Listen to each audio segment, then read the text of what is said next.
Hi everyone, welcome back to Living with Chemistry. I hope you all are fine and doing good with your studies.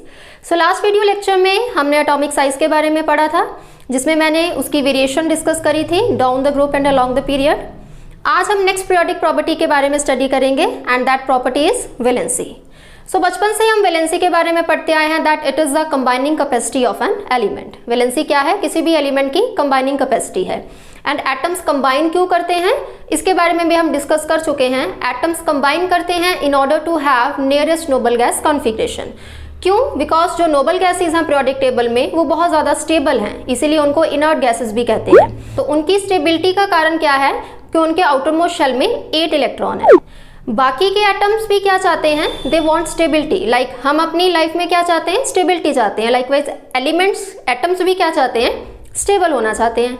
तो in order to have stability उन्होंने क्या किया, आपस में electrons की लेन देन और शेयरिंग स्टार्ट कर दी। उन्होंने बोला कि चलो भाई हम भी स्टेबल होते हैं, इलेक्ट्रॉन दे देते हैं या ले लेते हैं या शेयर कर लेते हैं, सो दैट किसी भी तरह हमारे भी आउटर मोस्ट शेल में कितने इलेक्ट्रॉन आ जाएं? 8 इलेक्ट्रॉन आ जाएं और हम भी नोबल गैसेस की तरह क्या हो जाएं? स्टेबल हो जाएं। राइट? ये सब मैं डिटेल में आपके साथ डिस्कस कर चुकी हूँ।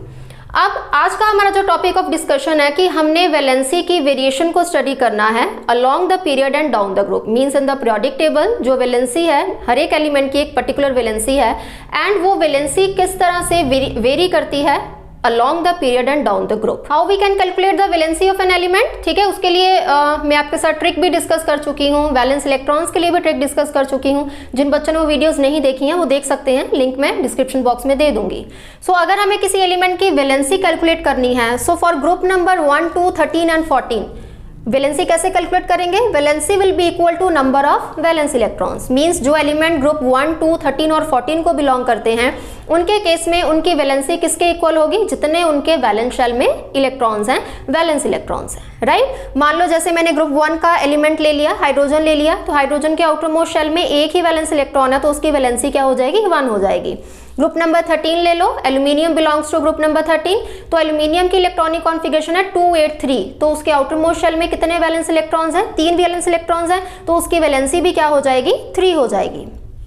Next comes for group number 15, 16, 17 and 18। जो एलिमेंट्स ग्रुप नंबर 15, 16, 17, 18 को बिलोंग करते हैं उनके केस में वैलेंसी कैसे कैलकुलेट करेंगे? Valency will be equal to 8 minus number of valence electrons. Mean in group के एलिमेंट्स के वैलेंस शेल में जितने इलेक्ट्रॉन्स होंगे उनको हम 8 में से माइनस कर देंगे। लाइक ग्रुप नंबर 15 ले लीजिए, nitrogen belongs to group number 15, तो नाइट्रोजन के आउटर मोस्ट शेल में कितने इलेक्ट्रॉन है? 5 इलेक्ट्रॉन्स हैं। बेटा मैं आपको वैलेंस इलेक्ट्रॉन्स कैलकुलेट करने वाली ट्रिक बता चुकी हूँ, आप देख सकते हो वो। ठीक है, तो नाइट्रोजन के आउटर मोस्ट शेल में 5 इलेक्ट्रॉन है, 5 वैलेंस इलेक्ट्रॉन है, तो 8 माइनस 5 क्या हो जाएगा? 3। तो नाइट्रोजन की वैलेंसी क्या है? 3 है। 16 ग्रुप को ऑक्सीजन बिलोंग करता है एंड ऑक्सीजन का एटॉमिक नंबर 8 है, उसके आउटर मोस्ट शेल में 6 इलेक्ट्रॉन होते हैं, तो उसकी वैलेंसी कैलकुलेट करने के लिए क्या करेंगे? 8 में से 6 वैलेंस इलेक्ट्रॉन्स को माइनस कर देंगे, तो हमारे पास वैलेंसी कितनी आ जाएगी? 2 आ जाएगी। सो इस तरीके से हम किसी भी एलिमेंट की वैलेंसी को फाइंड आउट कर सकते हैं। बट आज का हमारा टॉपिक ऑफ डिस्कशन क्या है कि हमें वैलेंसी की वेरिएशन को स्टडी करना है along the period and down the group, कि वो किस तरह से वेरी करती है। अभी हम उसके बारे में डिस्कस करेंगे। सबसे पहले बात करते हैं डाउन अ ग्रुप। देखिए मैंने यहाँ पे 3 ग्रुप्स के एलिमेंट लिए हैं आपको समझाने के लिए एंड मैं इन तीनों ग्रुप्स की पहले इलेक्ट्रॉनिक कॉन्फ़िगरेशन लिखने जा रही हूँ, तब हम देखेंगे कि वैलेंसी पे क्या इफेक्ट पड़ेगा जब हम ऊपर से नीचे जाते हैं। तो देखिए लिथियम, सोडियम और पोटेशियम ग्रुप नंबर 1 को बिलोंग करते हैं, तो इनकी इलेक्ट्रॉनिक कॉन्फ़िगरेशन आ जाएगी 2, 1, 2, 8, 1 एंड 2, 8, 8, 1। ग्रुप नंबर 2 की बात करते हैं। 3 एलिमेंट हैं, बेरिलियम, मैग्नीशियम, कैल्शियम, जो ग्रुप नंबर 2 को बिलोंग करते हैं। बेरिलियम की इलेक्ट्रॉनिक कॉन्फ़िगरेशन 2,2, मैग्नीशियम की 2,8,2 एंड कैल्शियम के केस में 2,8,8,2। नेक्स्ट हम चलते हैं ग्रुप नंबर 17 पे। 3 एलिमेंट लिए इस केस में भी, fluorine, chlorine and bromine. Atomic number 9, electronic configuration 2,7, chlorine 2,8,7, then bromine 2,8,18,7। अब आपके दिमाग में आ रहा होगा कि मैम इलेक्ट्रॉनिक कॉन्फ़िगरेशन क्यों लिखना सिखा रहे हैं, वो तो हमें आती है। देखिए जो मैं आपको समझाने की कोशिश कर रही हूं by writing the electronic configuration of this elements of group. Group number 1 की अगर इलेक्ट्रॉनिक कॉन्फ़िगरेशन आप क्लियरली देखो तो आप क्या देख रहे हो कि हर एक एलिमेंट के आउटर मोस्ट शेल में एक इलेक्ट्रॉन है, एक वैलेंस इलेक्ट्रॉन है। ऐसे ही अगर मैं ग्रुप नंबर 2 देखूं तो इसके हर एक एलिमेंट के आउटर मोस्ट शेल में 2 इलेक्ट्रॉन है। एंड ऐसे ही अगर ग्रुप नंबर 17 देखें तो इसके भी वैलेंस शेल में 7 वैलेंस इलेक्ट्रॉन्स हैं। ठीक है, सो इट मीन्स व्हाट कि जब हम डाउन द ग्रुप आएंगे, मीन पीरियोडिक टेबल में ऊपर से नीचे मूव करेंगे, तो क्या वैलेंसी भी कोई इफेक्ट पड़ेगा? नो। क्यों नहीं पड़ेगा? बिकॉज हर एक एलिमेंट के आउटर मोस्ट शेल में सेम नंबर ऑफ इलेक्ट्रॉन्स हैं, वैलेंस इलेक्ट्रॉन्स में चेंज नहीं आ रहा है। हमने अभी पीछे क्या पढ़ा कि वैलेंसी किस पे डिपेंड करती है? नंबर ऑफ वैलेंस इलेक्ट्रॉन्स पे डिपेंड करती है। जो ग्रुप नंबर 1, 2, 3, 13, 14 थे उनकी वैलेंसी थी जितने उनके आउटर मोस्ट शेल में वैलेंस इलेक्ट्रॉन है, और ग्रुप नंबर 15, 16, 17, 18 के लिए थी 8 minus number of valence electrons. Means valency का सीधा सीधा रिलेशन किसके साथ है? वैलेंस इलेक्ट्रॉन्स के साथ है। तो जब हमने तीनों ग्रुप में ऊपर से नीचे आए हैं तो नंबर ऑफ वैलेंस इलेक्ट्रॉन्स तो सेम रह रहे हैं।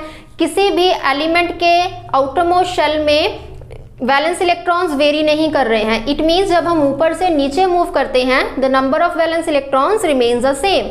अगर number of valence electron same रह रहे हैं तो इट मीन्स उनकी वैलेंसी भी क्या रहेगी? सेम रहेगी। वैसे भी बच्चे कॉमन सेंस की बात है, इन एलिमेंट को तभी एक ग्रुप में रखा गया है बिकॉज इनकी chemical properties, physical properties same है। इनकी सेम काइंड ऑफ प्रॉपर्टीज के कारण ही इनको एक ग्रुप में प्लेस किया गया है। तो इन सबके नंबर ऑफ वैलेंस इलेक्ट्रॉन भी सेम है, इनकी वैलेंसी भी सेम है, और इनके केमिकल रिएक्शन भी क्या होंगे? सेम होंगे। ठीक है, सो ऐसे ही ग्रुप 2 में भी ऊपर से नीचे आने पे number of valence electron same रह रहे हैं, तो इन ग्रुप के सारे एलिमेंट्स की वैलेंसी क्या हो जाएगी? +2 हो जाएगी। फर्स्ट ग्रुप के सारे एलिमेंट्स की वैलेंसी +1 हो जाएगी। लाइकवाइज ग्रुप 17 के सारे एलिमेंट्स की वैलेंसी क्या हो जाएगी? अभी ग्रुप नंबर 17 आ गया तो 8 - 7 क्या आ जाएगा? 1। तो इस ग्रुप के सारे एलिमेंट्स की वैलेंसी क्या हो जाएगी? 1 हो जाएगी। सो इट मीन्स हमें पता चला कि जब हम डाउन द ग्रुप जाएंगे there will be no change in the valency or the valency remains the same because क्यों valency same रह रही है? because number of valence electrons remains the same।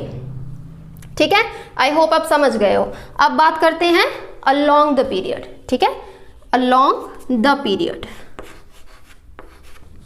देखिए मैंने यहाँ पे पीरियड 2 के एलिमेंट लिख रखे हैं, ऊपर मैंने उनके ग्रुप मेंशन करे हुए हैं। अब देखिए यहाँ पे भी मैं आपको इलेक्ट्रॉनिक कॉन्फ़िगरेशन लिख के समझाती हूँ। Lithium atomic number 3, electronic configuration 2-1, beryllium 4, 2-2, boron 5, 2-3, carbon 6, 2-4, nitrogen 7, 2-5, oxygen 8, 2,6 and fluorine कितना है? 9 है, 2,7। तो देखिए यहाँ से क्या पता चल रहा है कि जब हम अलोंग द पीरियड मूव कर रहे हैं तो अलोंग द पीरियड मूव करने पे number of valence electron same नहीं रह रहे हैं। सेम नहीं रह रहे के कारण क्या हो रहा है? वैलेंसी क्या होगी? वेरी होगी। वैलेंसी वेरी किस तरह से होगी? Group number 1 valence electron 1 valency 1, group number 2 valence electron 2 valency 2, group number 13 valence electron 3 valency 3, group number 14 valence electron 4 valency 4। But 15, 16, 17, 18 के लिए क्या था? 8 माइनस वैलेंस इलेक्ट्रॉन्स। तो 15 के केस में क्या हो जाएगी? वैलेंस इलेक्ट्रॉन 5 है, वैलेंसी 8 - 5 3। ऐसे ही 8 - 6 2, 8 - 7 1 और 8 - 8 0। तो it means when we move along the period first valency increases and then decreases. देखो पहले इंक्रीज हो रही है ना, ग्रुप नंबर 1 की 1 2 3 4, इसके बाद 3 2 1 0। अगर मैं यहाँ पे 18th ग्रुप भी लिख दूं तो यहाँ पे क्या आ जाएगा? 2 8। इस केस में क्या हो जाएगी? 0 हो जाएगी। सो आप बच्चे आपसे क्वेश्चन 1 मार्क में पूछा जा सकता है कि जो वैलेंसी है उसकी वेरिएशन बताइए along the period and down the group. तो डाउन द ग्रुप क्या है? Valency remains the same and on moving left to right along the period valency first increases up to group number 14 and then decreases up to 0। जब हम group number 18 तक जाएंगे तो वो 0 हो जाएगी। पहले 4 तक बढ़ेगी ग्रुप नंबर 14 तक, उसके बाद डिक्रीज होती होती ग्रुप नंबर 18 तक जाते जाते क्या हो जाएगी?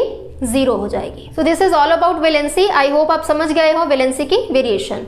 अब हम बात करेंगे अपनी next periodic property, that is metallic character. Important है, बहुत ध्यान से समझिएगा। अब बात करते हैं मेटालिक कैरेक्टर के बारे में।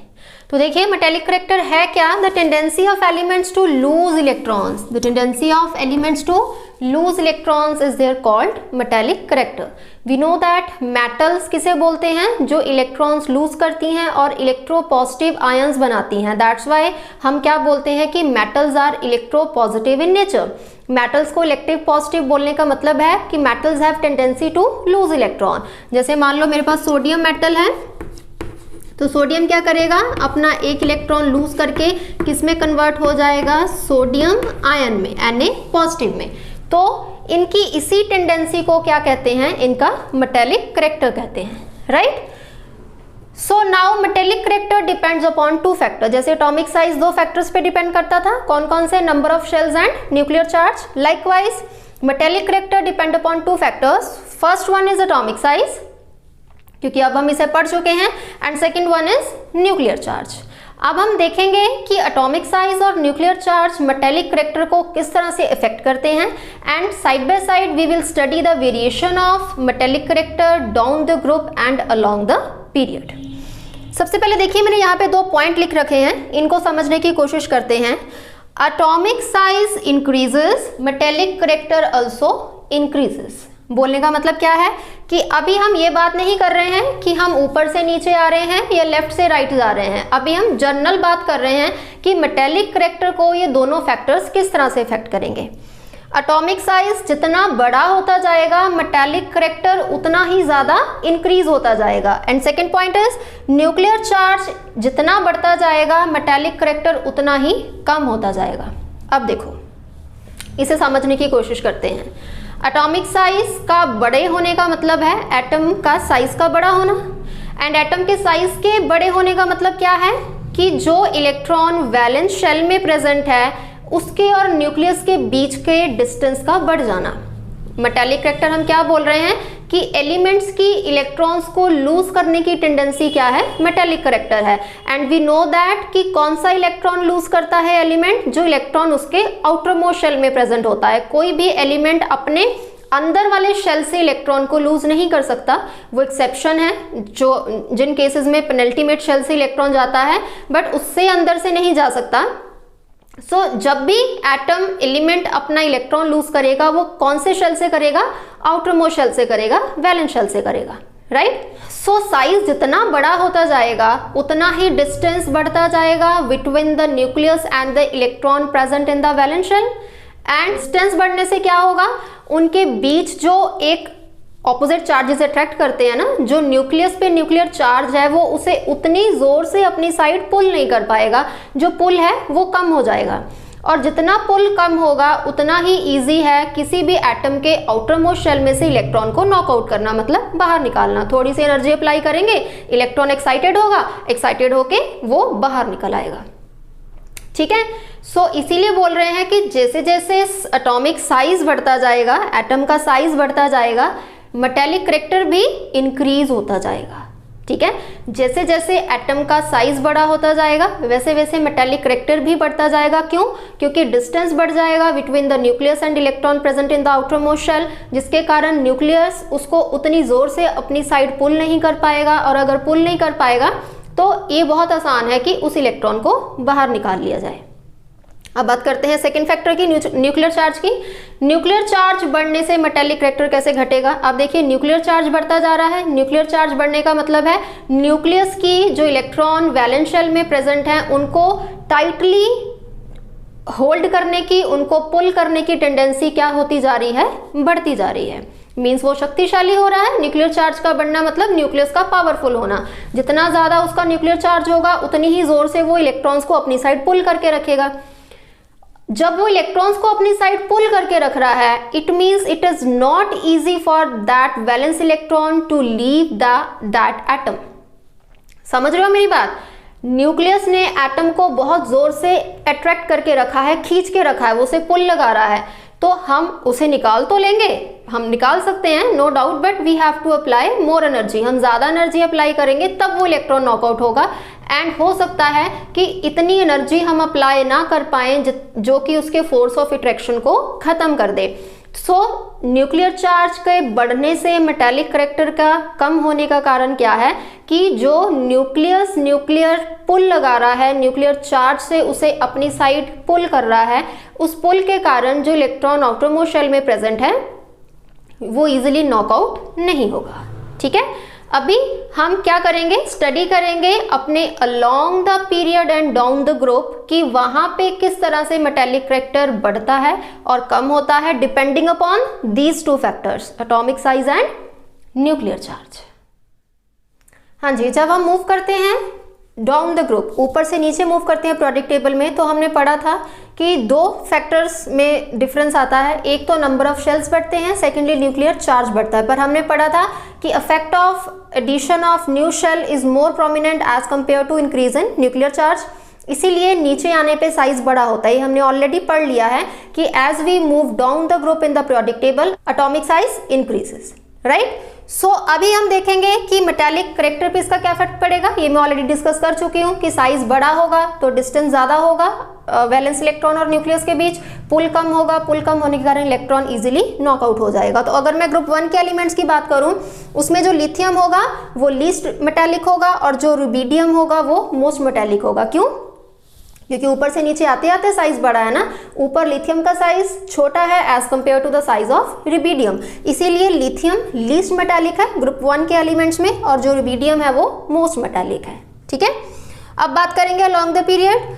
अलोंग द पीरियड हमें ऑलरेडी पता है कि सिर्फ और सिर्फ न्यूक्लियर चार्ज बढ़ता है और न्यूक्लियर चार्ज बढ़ने के कारण एटॉमिक साइज छोटा हो जाता है। ठीक है, अब साइज छोटा हो गया तो न्यूक्लियस और जो इलेक्ट्रॉन आउटर मोस्ट शेल में प्रेजेंट है वैलेंस इलेक्ट्रॉन के बीच का डिस्टेंस कम हो गया। डिस्टेंस कम हो जाने से क्या हो जाएगा, डिस्टेंस कम हो जाने से उनके बीच का जो फोर्स ऑफ अट्रैक्शन है वो बढ़ जाएगा।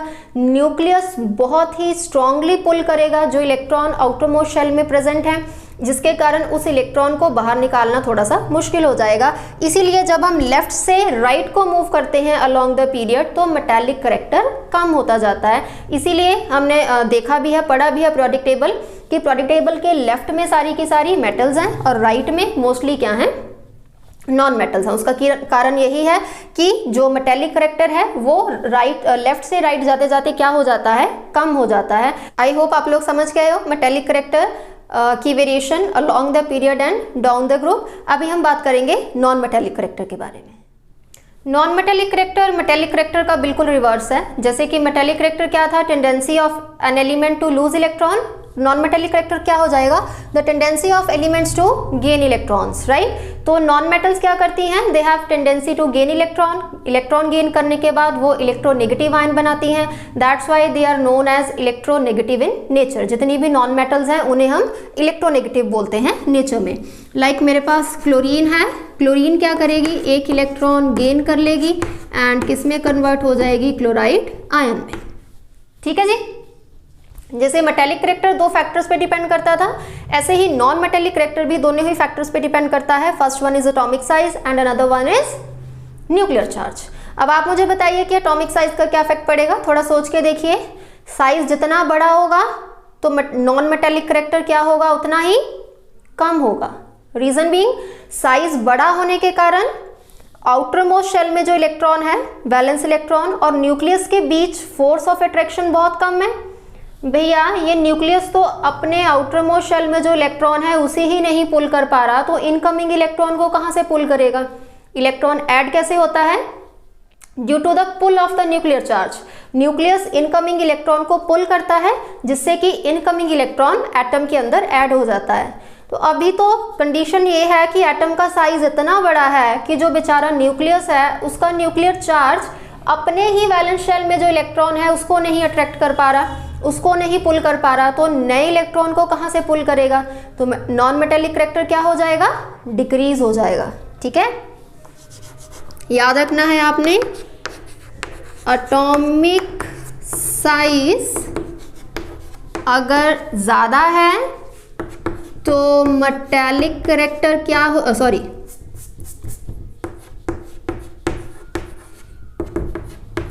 तो नॉन मेटालिक करेक्टर क्या हो जाएगा, वो कम हो जाएगा, ठीक है। एंड सेकंड फैक्टर आ गया न्यूक्लियर चार्ज।